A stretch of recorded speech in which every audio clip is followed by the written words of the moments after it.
Bismillahirrahmanirrahim. Assalamualaikum warahmatullahi wabarakatuh. Saya ucapkan kepada Encik Muhammad Jasri bin Ishak selaku pensyarah bagi subjek Penghayatan Etika dan Peradaban. Dalam video kali ini, kami akan menerangkan tentang etika berada di jalan raya.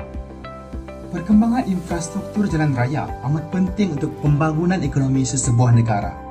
Namun begitu, harus kita ingat, dengan berkembangnya infrastruktur jalan raya ini, maka semakin meningkat juga kes kemalangan jalan raya. Yang lebih menyedihkan lagi, majoriti daripada kes kemalangan ini adalah kemalangan maut ataupun kemalangan yang meragut nyawa manusia. Untuk mengetahui dengan lebih lanjut, saya dan ahli kumpulan yang lain mengambil keputusan untuk menerangkan dengan lebih lanjut tentang etika berada di jalan raya. Ia akan berkongsi mengenai etika yang betul semasa berada di jalan raya. Etika ini adalah lebih khusus untuk para pemandu kenderaan, sama ada motorkar ataupun motosikal. Yang pertama adalah mematuhi undang-undang. Peraturan dan undang-undang ini dicipta adalah untuk mengawal tingkah laku dan tindak tanduk para pengguna jalan raya agar tidak menimbulkan sebarang kejadian yang tidak diingini. Contohnya kemalangan jalan raya, sama ada kemalangan kecil lagi kan pula kemalangan besar. Etika yang berikutnya adalah kita hendaklah sentiasa mengawal diri semasa memandu.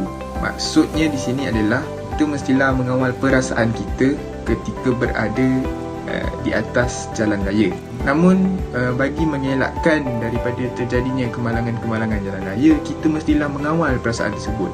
Kita hendaklah berfikir dengan lebih ke hadapan tentang akibat daripada segala tindakan kita apabila kita terlalu mengikuti perasaan, supaya kita tidak melakukan tindakan-tindakan yang salah semasa berada di jalan raya dan akhirnya akan mengakibatkan kemalangan jalan raya. Yang terakhir adalah kita hendaklah sentiasa memandu dalam keadaan sedar dan waras. Etika ini boleh dikaitkan dengan dua perkara, iaitu dadah dan juga alkohol. Sejak kebelakangan ini, banyak kes dilaporkan berpunca daripada penyalahgunaan dadah dan pemandu mabuk. Oleh itu, kita mestilah tidak mementingkan diri sendiri dan memikirkan mengenai keselamatan pengguna jalan raya yang lain semasa memandu. Kita mestilah mematuhi akta-akta yang telah ditetapkan supaya kita dapat mengelakkan daripada berlakunya kejadian-kejadian yang tidak diingini tersebut. Saya akan mengkongsikan tentang etika yang salah semasa berada di jalan raya. Etika yang salah semasa berada di jalan raya bermaksud tindakan atau etika pengguna jalan raya yang salah dan mungkin boleh membawa kepada berbagai musibah. Dalam konteks etika salah laku di jalan raya merupakan sesuatu yang mengancam keselamatan pengguna jalan raya. Antara etika yang salah semasa berada di jalan raya adalah yang pertama, pengguna tidak mematuhi undang-undang. Di Malaysia, peraturan yang dijadikan sumber rujukan utama adalah Akta Pengangkutan Jalan Raya 1987. Berbagai tindakan yang telah dilakukan oleh pihak berkuasa untuk mengurangkan kemalangan jalan raya. Menurut kajian, Institusi Penyelidikan Keselamatan melaporkan bahwa 23% adalah disebabkan pemandu yang mabuk. Etika jalan raya yang salah yang kedua adalah menggunakan telefon bimbit semasa memandu. Dan ini merupakan sikap yang selalu kita lihat ketika berada di jalan raya dan menyumbang besar kepada kes-kes kemalangan di jalan raya. Etika yang salah semasa berada di jalan raya yang terakhir adalah memandu dalam keadaan kelang kabut. Memandu dalam keadaan kelang kabut ini juga merupakan punca yang terbesar terjadinya kemalangan di jalan raya. Contohnya apabila pemandu memandu laju, ia akan menyebabkan dia sengaja untuk melanggar peraturan-peraturan jalan raya seperti melanggar lampu isyarat merah dan juga papan tanda berhenti. Seterusnya, saya akan menerangkan faktor berlakunya kemalangan jalan raya. Okey, mari saksikan. Antara punca utama kemalangan jalan raya di Malaysia adalah pemandu memandu di bawah pengaruh alkohol. Hal ini menyebabkan pemandu tidak dapat memandu dengan betul dan membahayakan pengguna jalan raya yang lain. Memandu dan minum adalah antara tabiat terburuk yang diamalkan oleh orang di seluruh dunia. Oleh itu, mabuk boleh membawa maut dan harus ditangani dan dielakkan. Seterusnya, pengaruh mabuk boleh mengakibatkan pelbagai kesan negatif. Selain itu, punca berlakunya kemalangan jalan raya adalah sikap dan mentaliti rakyat Malaysia. Golongan muda lebih kerap terlibat dalam kemalangan jalan raya disebabkan cara pemanduan berbahaya mereka yang antaranya dipengaruhi sikap panas baran, pengaruh rakan dan masalah sosial. Sikap agresif seseorang boleh meningkatkan risiko terlibat dalam kecelakaan jalan raya. Kegelisahan juga adalah gangguan mentaliti semasa memandu.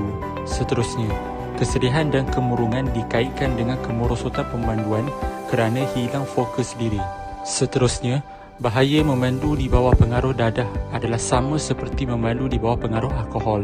Pemanduan dadah menyebabkan pemandu, penumpang dan orang lain yang berada di jalan raya berisiko tinggi.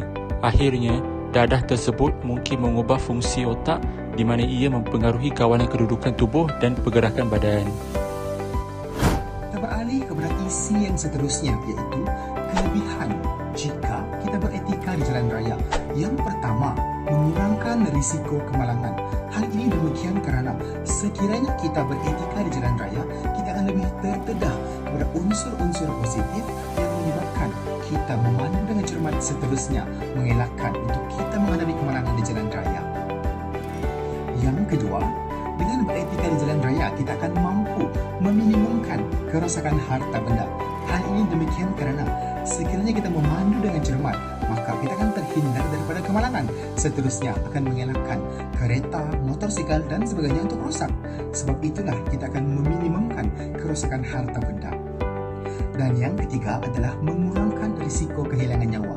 Hal ini kerana sekiranya kita memandu dengan cermat, maka kita akan terhindar daripada kemalangan. Seterusnya, memastikan kita terhindar daripada risiko kehilangan nyawa.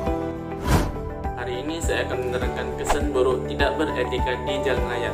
Berbagai kesan buruk yang dihadapi seseorang jika tidak beretika di jalan raya sama ada dari segi individu, masyarakat maupun negara. Kesan buruk yang pertama ialah jumlah kemalangan akan meningkat. Jika seseorang tidak beretika di jalan raya, kebarangkalian kemalangan berlaku adalah tinggi.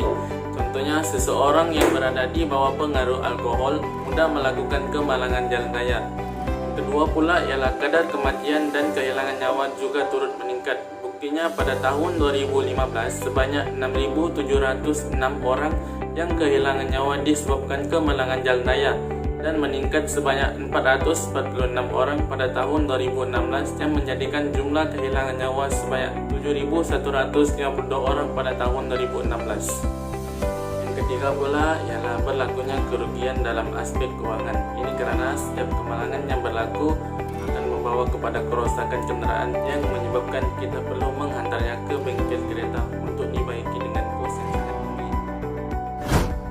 Sekali saya akan menerangkan tentang tahap penguatkuasaan Undang-Undang Keselamatan Jalan Raya. Tujuan utama undang-undang atau peraturan digubal bukanlah untuk menghukum, tetapi sekadar memberi peringatan kepada individu atau sekumpulan individu agar tidak mengabainya. Terdapat beberapa undang-undang dalam sesebuah negara. Salah satunya ialah Undang-Undang Keselamatan Jalan Raya atau Lalu Lintas. Undang-Undang Keselamatan Lalu Lintas di Malaysia adalah sangat ketat. Namun, terdapat beberapa peraturan jalan raya yang agak longgar. Yang pertama ialah penguatkuasaan Undang-Undang Keselamatan Jalan Raya secara bermusim. Penguatkuasaan keselamatan jalan raya akan menjadi sangat ketat pada sesuatu musim, contohnya pada musim perayaan. Perkara ini jelas terlihat saban tahun dan yang paling jelas sekali ialah pada waktu kini ketika tersebarnya pandemik COVID-19 ini di mana sekatan jalan raya semakin meluas dan ketat. Yang seterusnya ialah sikap segelintir pihak penguatkuasa yang mementingkan diri sendiri. Perkara yang dimaksudkan ialah sikap segelintir pihak penguatkuasa yang mengamalkan amalan rasuah, terutamanya pada sekatan jalan raya. Contohnya, membebaskan individu yang bersalah seperti mereka yang tidak mempunyai lesen kenderaan, lori yang melebihi muatan, dan lain-lain. Perkara ini jelas membahayakan keselamatan pengguna jalan raya yang lain, kerana individu ini mungkin sahaja akan menyebabkan berlakunya kemalangan jalan raya. Karena kesimpulannya, Setiap pemandu atau pengguna jalan raya haruslah mematuhi etika ketika berada di jalan raya dan perlu berhati-hati di jalan raya sebagaimana yang dikatakan peribahasa itu, biar lambat asal selamat. Bukan saja itu, pemandu juga perlu memastikan kendaraan yang digunakan adalah dalam keadaan yang baik sebelum bertolak kemana-mana tempat sahaja.